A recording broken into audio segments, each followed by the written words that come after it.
Murphy's Builder Supply is where you need to go for all your home improvement projects and hardware needs. They've been serving folks in this area since 1946. Murphy's offers some products and services that you may not know about. They now sell ammunition, both bullets and shells. Murphy's also sells personalized tags for dog collars. They build customized screens for windows and doors. Murphy's can rekey locks, and of course they can make keys. They cut glass for windows, plus Murphy's has monthly door buster specials. Check their Facebook page to see what's on sale. Murphy's Builder Supply, 156 Northeast Broad Street, Jessup.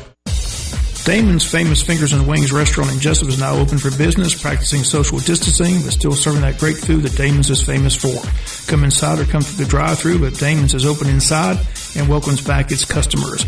The menu's the same, the service is fast, and the food is fantastic, and the sauces remain the same, mild, wild, insane, or inferno. The number is the same, 588-WING, 588-9464. Damon's Restaurant on West Cherry Street in Jessup. Dining room now open for business. Come on in and enjoy a great meal today.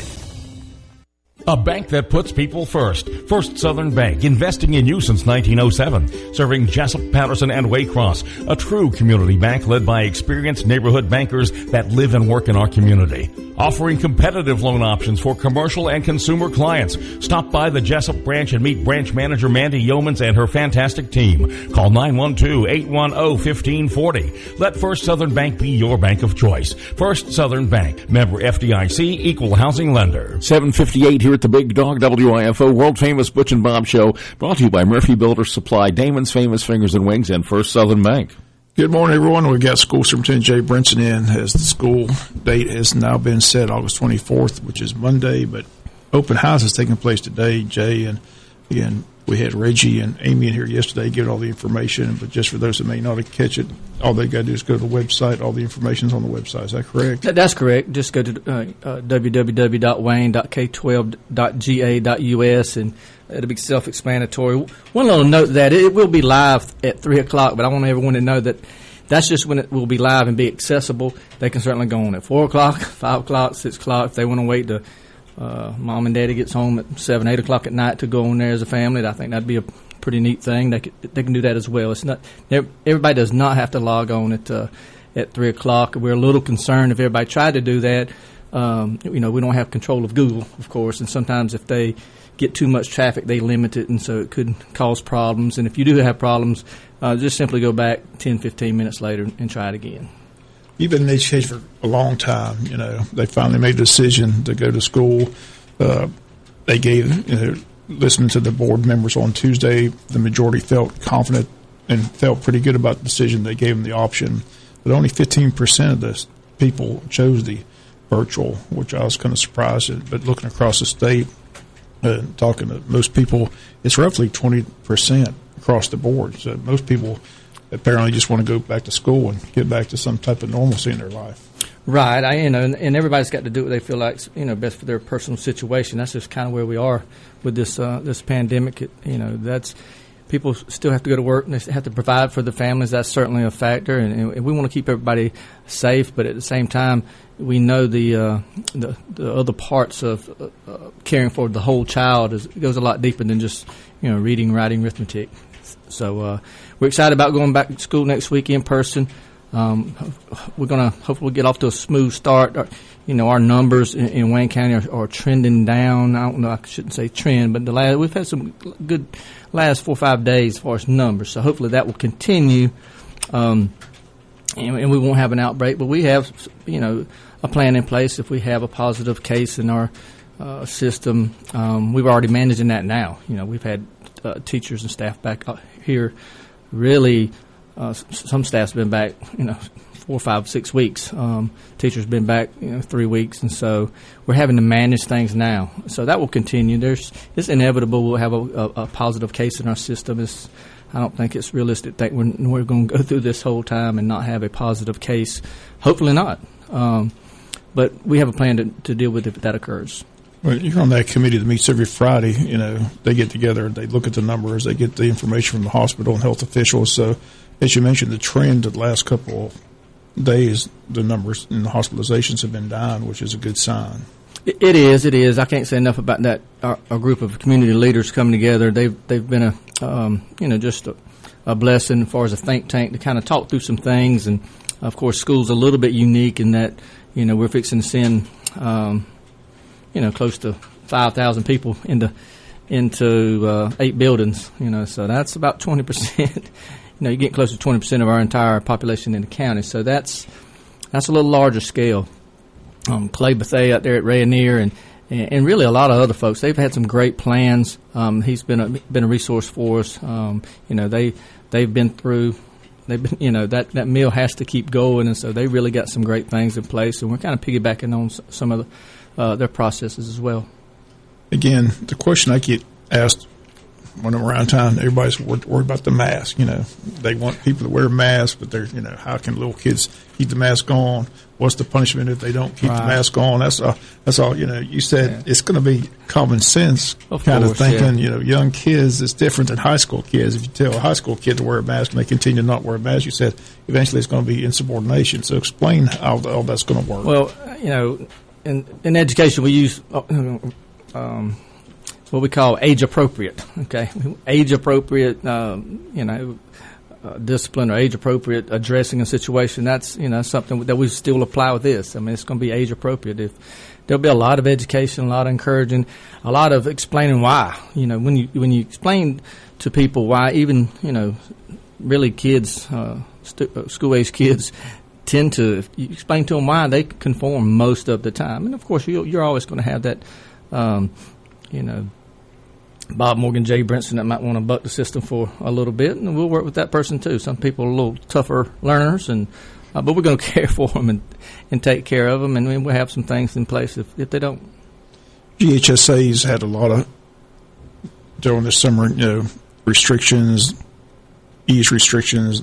The latest thing they've come out now is just about every school system is going to have their own plan in place, what they think is appropriate as far as seating capacity. We've got inter-squad scrimmage tomorrow night. What are they asking people to do? I mean, the way I understand it from Coach Cribb is they're asking people to wear a mask to get inside the gate. Once you social distance, you can take the mask off. There's no admission price, no concessions. Is that pretty much accurate? And I'm glad you asked about the scrimmage, because people are a little confused. Well, I thought they canceled scrimmages, that sort of thing. And the Georgia High School did cancel scrimmages, but we're talking about semantics. We're talking about, we could call it a practice game, right, or just a practice or glorified practice, that sort of thing. Those kids and coaches have been out there for all summer in that 120-degree heat. It gets hard to motivate young men at this age to kind of keep going. So they wanted to get together and kind of fire things up a little bit. So it's going to be positive tomorrow. As far as the management of it, we're asking our community to kind of help us out. This is a dry run for us a little bit tomorrow night, and so if we're going to have a football season, we are asking folks to just be mindful. And the rule is, look, if you can't social distance, wear a mask. So what we're asking folks to do, which is probably how we're going to manage things going forward. Again, we're going to take notes. Coach Cribb and the athletic department, and Dr. McDaniel's working on a plan now, to present to the board and get their feedback on something that we can support once the season starts. But fortunately, we got a few weeks. I've never been so glad that we start the season with, I think 3 away games. So we have a little time to finalize that. Because they keep at, another thing the GHSA said, each school is going to determine if their bands can be there, their cheerleaders can be there, the mascot's going to be. So how do you think that's going to work? Yeah, that's more details to work out. One thing I think is smart, it'll be interesting to see if we can come to a consensus, but the regions are talking. The region participants, Warner Robins, veterans, Ware, Coffee, and ourselves are discussing where we can kind of be consistent, where it won't cause us problems if one band's traveling and another band's not traveling, or or you only have a pet band, or you're not letting your majorettes, those types of things. So we're working on that. But going back to tomorrow night, if you think about it, at the beginning of a game, that's kind of where people are all ganged up, trying to get in the gate, that sort of thing. And of course, we're not charging admission tomorrow, but that's what we're asking people to do. If there's have a mask available for you, we're going to have masks and sanitizer. We're going to handle it like we did graduation. I mean, we have the stadium still marked off from graduation. That's kind of the approach we'll take. But if you have a mask, if it's a big group, pop your mask on, go in, have your seat, and then take it off if you're social distance. Well, it's interesting. Georgia Tech and Georgia, they have the annual walk into the stadium, things like that. Mm-hmm. They're doing away with that. So I know Wayne County has their annual jacket walk as well. So what do you think? Do you think that'll be that's some things we'll have to make a final decision on. Again, it's all about cutting down those opportunities. That's the reason we're doing a virtual open house today. Could we have an in-person open house? Absolutely, we could. But we don't feel like it's necessary. Open house is really a time to disseminate information. And when we got to really digging into it, I really feel like we're going to spend a little more time with the kids. I know it's virtually, but in open house, they kind of come in, teacher talks to the 4, 5, 6 of them at one time, and they kind of herd them right back out. So but it's about cutting down those unnecessary gatherings when we don't have to. We've got a question via text about that. What if somebody doesn't have an internet connection for the virtual open house on the first day of school? What's going to happen? Simply come to the school. I would recommend trying to call today or tomorrow and get the information from their high school front office and explain that situation, and we'll at least have somewhere dictate for them where to come and get them going. But we'll have people. First day of school, we're not allowing visitors to come into the schools, but we're going to have people manned out front. There'll be a lot of people on duty and directing traffic. We're going to make sure kids get where they're supposed to be.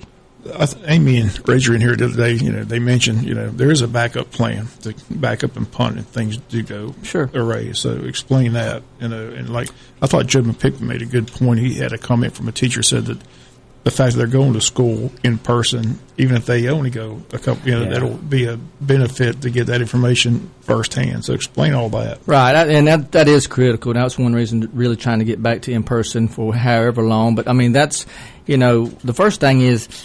It makes it for a child, especially a young child, it makes it a little more real. I know who Bob Morgan is, my teacher. I see their face. I know who it is, even though I might see them on the screen. If I've never met them before, I don't know them. Is it real? It's a little tougher to be fully engaged in what's going on. But we do have a plan to go virtual. We're doing virtual now with that small percentage, and the way it'll work if we have a positive case. We're going to work with the Department of Health to contact trace that, and it's very possible we're going to have to shut down that whole class. That's pretty much going to be our approach. It all depends on the situation. Hopefully we don't have to cut down a class. It all depends where that child's being served and kind of how he or she migrated through the school day, or however many days. And it may be we shut down 2 or 3 classes for a period of time, and everybody else continues on. If you think about it, if we shut down, 500 students, and they had to go home for 10 days or 14 days and learn virtually, we got 95% of the rest of our students still having school in person. Right. And so it gets to be a numbers game. But, again, it depends on the spread. If it gets too much and we feel like everything's too intertwined, we could shut down the whole thing for a period of time. We've just joined us, School Superintendent Jay Brinson in the studio with us talking about open house today and also the start of school on Monday, August 24th. As you mentioned, several events have already been taking place. The softball team's been playing, the middle school softball team's been playing. Mm-hmm. Several schools have already opened up as well around us. I know Appleton County started. Have you heard any reports from their school systems, how it's going so far?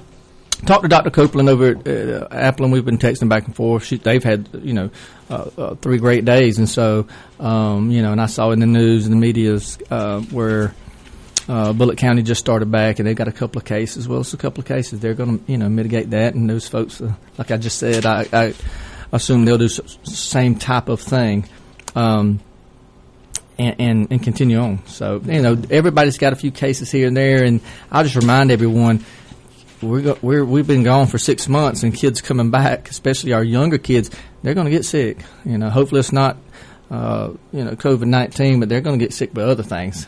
The biggest, and I've listened to Joe already preach this mantra, since March. The best thing our community can do for us, and especially trying to have school, if your child does not feel good, or you don't feel good, if you're an employee or even if you're a parent, if you don't feel good, stay home. Stay home. Don't engage people. And if you're, we're trying to preach that to our employees as well. Don't push yourself. Teachers they don't want to miss. They want to be there with the children and do their job. And we're trying to kind of rewire them a little bit. If you feel off, you take a day. Make sure that you're not running a fever. Because we just have to go above and beyond. We're not worried about attendance. And I didn't think I'd ever say that. That's always something we've pushed and tried to improve, but this is not the time to worry about attendance. If somebody does not feel well, please stay home. Will everybody's temperature be taken before they enter the building? How's it going to work on the first day of school? No, how's that? No, working with the Department of Health, the temperature thing, we talked about it at the beginning, and the guidance we've gotten is that's really not worth the effort and time, and it can be confusing and cause maybe false negative type things, because not everybody is, you may not exhibit symptoms. You may say somebody's not has temperature and they actually may be, exhibiting some other symptoms. So we've chosen not to do that. And I'm not saying that if we may use that as a mitigating factor and use that with a class or two classes or something. We feel like we need to maybe approach teaching and learning a few days, get to the weekend, and we're going to kind of take this class and move them over here for a couple of days, and we're going to check their temperatures at the beginning of the day. That's a manageable, practicable type process. But at one point they were talking about when kids get off the bus, and those are like,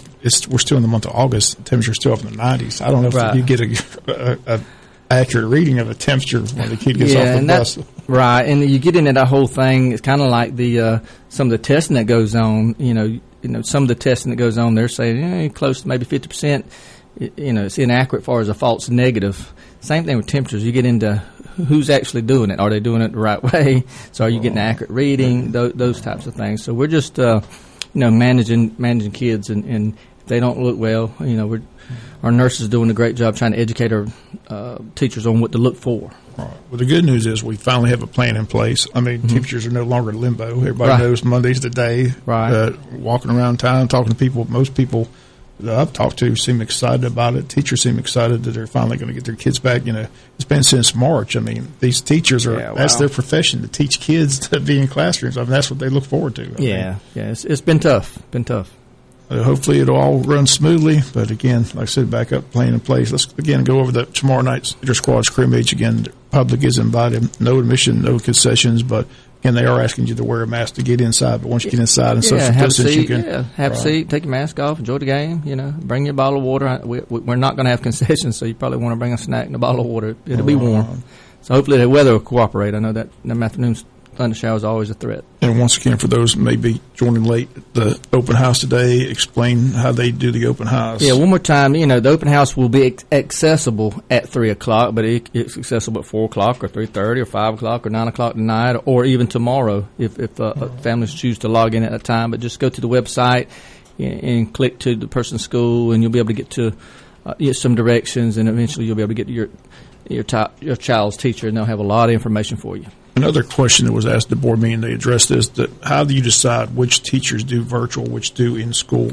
How did that decision made? Well, we run a process at each school. The principals kind of put out a job announcement, and they kind of express their interest, and then the principals work through those teachers and try to match it up with where they feel like it's going to be best for kids, maybe a skill set, or we try to match it up for the best overall for the students and the employee.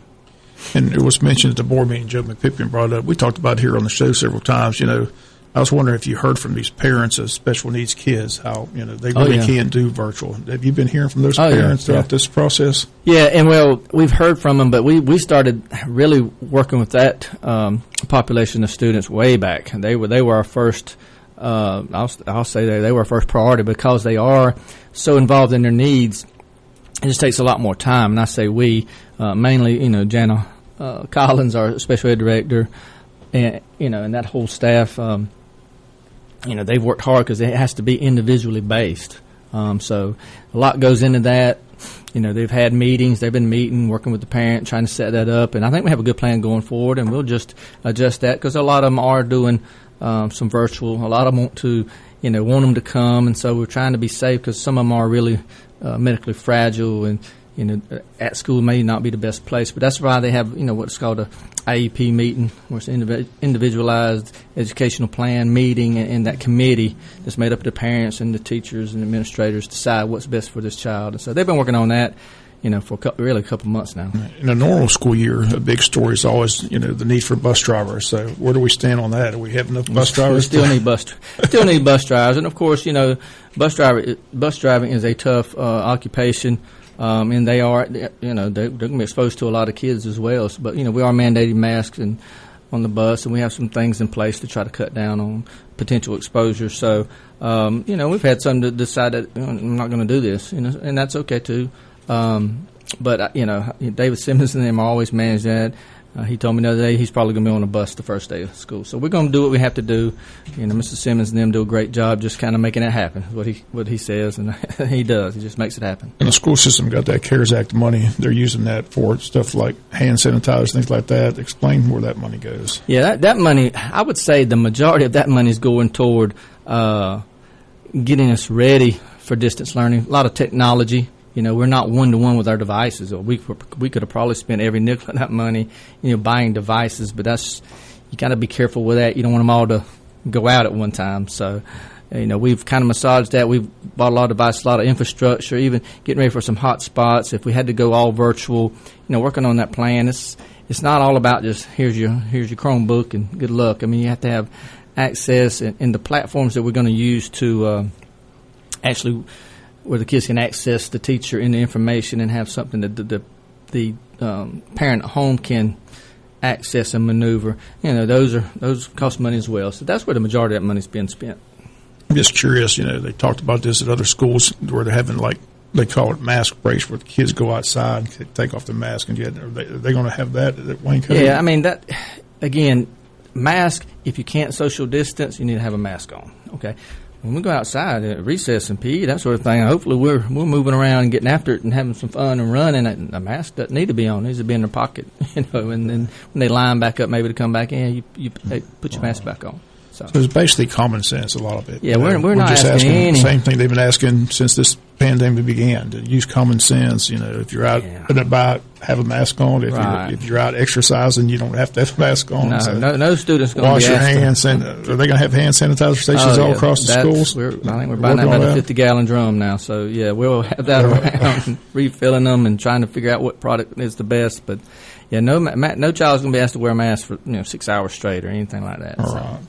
Well, again, we appreciate you coming in. This should be like I said, the decision's finally been made. Other school systems are already, having their school. I haven't heard any reports anywhere. Like I said, besides the few, but most school systems seem to be running pretty smoothly. Yeah, I look at it just like, we've had, a few hot spots, I guess, around our county. But, I mean, every entity that's had that happen, they've done great jobs. And we've school systems paid attention. I mean, how they've managed that. I mean, all of them. I'm not going to start calling out names, but they've done great jobs managing that, where they can deal with it, kind of, reduce the spread as much as they possible, where they can move on, and you can see, okay, now it's over, type thing. And so, you can see the numbers for the last 5 days, they're ticking down. They're pretty low. So hopefully that trend will continue, and we'll approach it the same way. If we do have something flare up, we're going to act with an abundance of caution and shut everybody down where it's not spreading throughout the school, because we're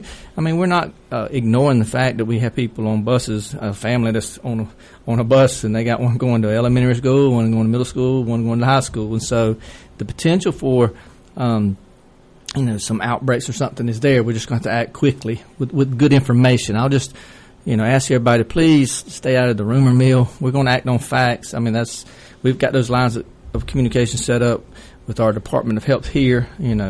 Stacy and Michelle here at the Health Department are great. Rosemary Parks is our area director over the Department of Health. Great communication. I'm on our local health board, and we got it set up with epidemiologists. We're going to be able to pick up the phone. Carl Armstrong is earning her money, I can tell you. She's kind of our point of contact, so we're going to be able to pick up the phone and say, all right, this is what happened. What's the next step? That's what that contact tracing type thing. Or if we just need some advice, we got this situation, because, again, every situation on the moon could arise. And we've had some things pop up now that we've kind of learned from. So, well, again, the teachers have been there several days, almost a week and a half. Like I said, they did it before that. So kids are about to show up on Monday, and the buses will be rolling. So we'll follow it closely and keep our fingers crossed. Hopefully everything will go smooth. But I said, just walking around the community the last couple of days, everybody seems excited that the decision's been made, and kids I've seen, most of them that I've talked to are excited about getting back to school. I go think back, so. see their friends, get back in the classroom. Yeah, and it's just a stressful time for everybody. And I think with the school getting back with our whole community, that's normal. And I think that will make everybody feel a little better. We can't ignore.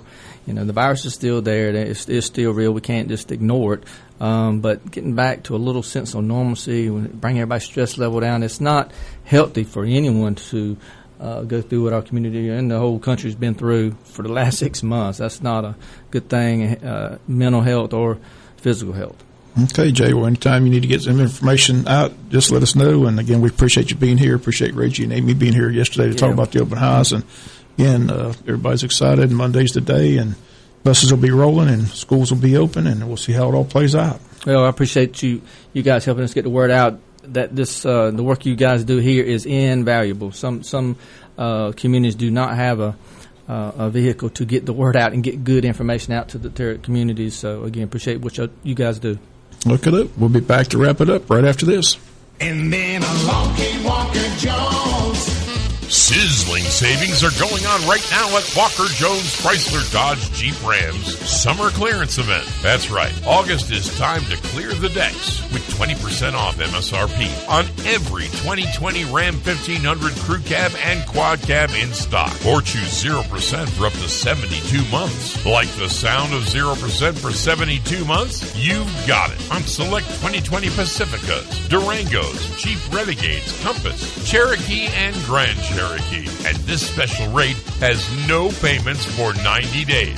Walker Jones, Memorial Drive in Waycross, and online at WalkerJonesChryslerJeepDodge.com. Some restrictions apply. See dealer for details. Special APR is with approved credit from Chrysler Capital. Ends 8/31/20. Get the best deal from Walker Jones. Since 1946, Murphy's Builder Supply has been serving the folks of Jessup, Wayne, and surrounding counties with quality products and knowledgeable service. Matter of fact, they feel they sell service first to make sure you get exactly what you need for your home improvement projects. And with each employee at Murphy's being there for 10 years or more, you know you're talking with someone with the experience to help you with building supplies, tools, paint, and all the things you need from a full-service hardware store. The best choice in home improvement is Murphy's Builder Supply, 156 Northeast Broad Street, Jessup. Damon's Famous Fingers and Wings restaurant in Jessup is now open for business, practicing social distancing, but still serving that great food that Damon's is famous for. Come inside or come through the drive-thru, but Damon's is open inside and welcomes back its customers. The menu's the same, the service is fast, and the food is fantastic, and the sauces remain the same, mild, wild, insane, or inferno. The number is the same, 588-WING, 588-9464. Damon's Restaurant on West Cherry Street in Jessup. Dining room now open for business. Come on in and enjoy a great meal today.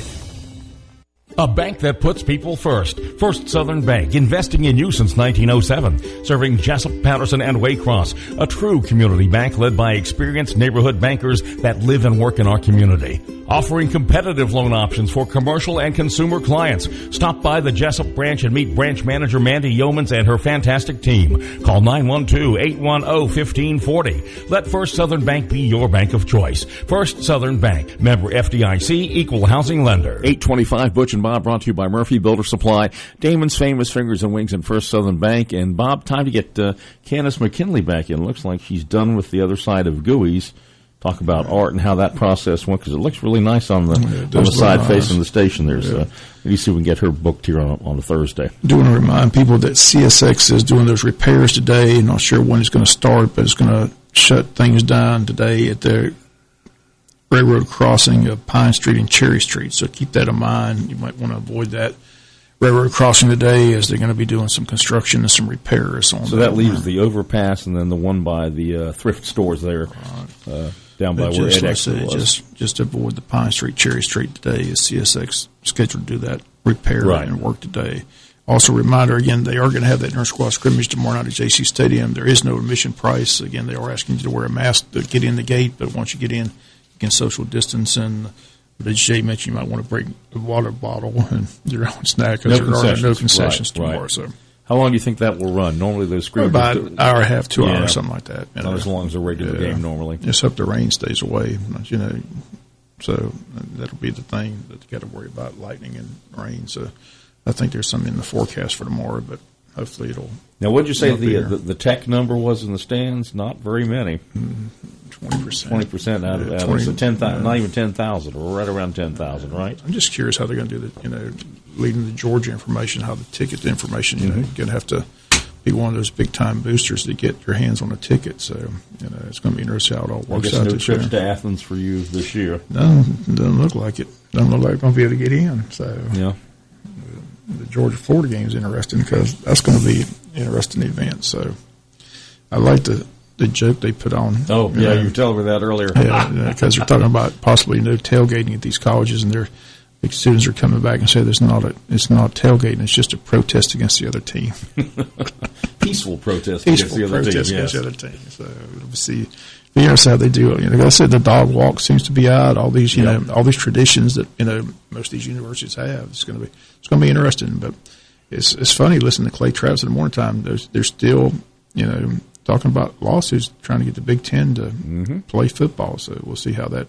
So I guess our jacket walk is out this year. We don't know. Like I said, I don't know what the procedure is going to be yet, do we? We got to figure all that out. And like Jay said, this is a dry one to give you an idea of how it would work. I said you got 3 weeks before the first home game, so got time to work all that information out. But just encourage everybody to come on out and watch the inter-squad scrimmage tomorrow night. Should be fun. Yeah, a lot of and talent in 3 on that weeks, field. a lot can change. What they say, it's a fluid situation. Yes. That's the new terminology. Fluid. It's fluid. It's a fluid situation. Whatever that means. What's that mean? It means the glass is half empty, is what it means. Only fluids I know are the ones I drink. Right. Yeah. Have a good day, Jonathan. All right. Well, famous Braves off tonight. They're Yes. back in action over the weekend with the Phillies. All right. We'll have that for you tomorrow night right here on Braves are playing WIFO. well. You looking to see the debut of the new outfielder? Yes. Yeah. They say he's a pretty talented kid. The pitcher, too. Poucher, Pucci. No, it's Kaposh. Something like that, yes.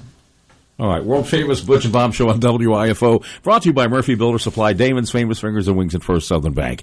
At 8:29, update from Fox News Radio next, right after this. And then along came Walker Jones. Sizzling.